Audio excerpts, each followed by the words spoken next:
We have worked very, very hard over the last 20 years to put an infrastructure for cardiac care in the province of Ontario that is the envy of places around the world. We have all this high quality testing, and I'm able to do it on the spot, see them make the decision all in one visit, and relay that to the patient and move forward. We're able to also follow these patients up both clinically and with 3D echo. And in doing so, we're able to rapidly identify patients who are not doing as well as we hope that they're doing, and we're able to fine-tune their management.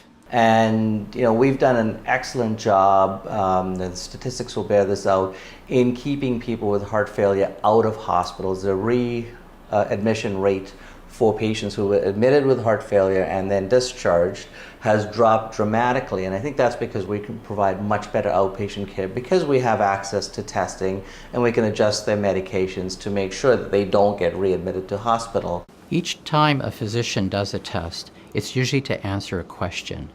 And when I have families come to my office, I'm always very clear to find out, well, what is the question that I'm being asked? And while we do a comprehensive evaluation, we have to make sure that we actually answer the question that was asked. You need to do the testing to confirm your clinical suspicion and to rule out other things that you might be missing. When you look at the heart and you're looking at that echocardiogram yourself and you know the story of the patient, it helps you a lot more to manage that patient better. It's of great benefit for the patient to have their own cardiologist interpret their tests. There's much higher relevance.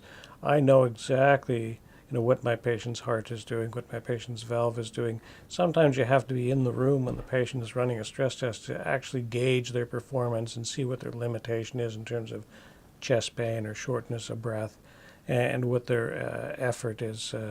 Certainly having the test done in the same location repeatedly allows for direct comparisons over time.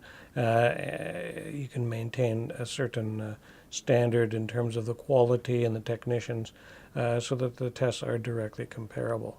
If I have to refer a patient to an outside laboratory, in my request I will try to tell them the question that I'm asking, but I may not always get it answered, or I might get more of a generic report. That becomes a problem if I then have to go back to the original data and look at it myself in order to answer that question or confirm something that doesn't quite fit with the other pieces of information. When the testing's done in my own office, I have access to it because we archive all the tests. When it's at an outside laboratory, it's very difficult or almost impossible to look at the original data and reanalyze it. We want to do a good job. We can't do a good job without our tools. We've worked very hard and we have a very skilled staff who really care about people and they want to do the very best for every patient every day.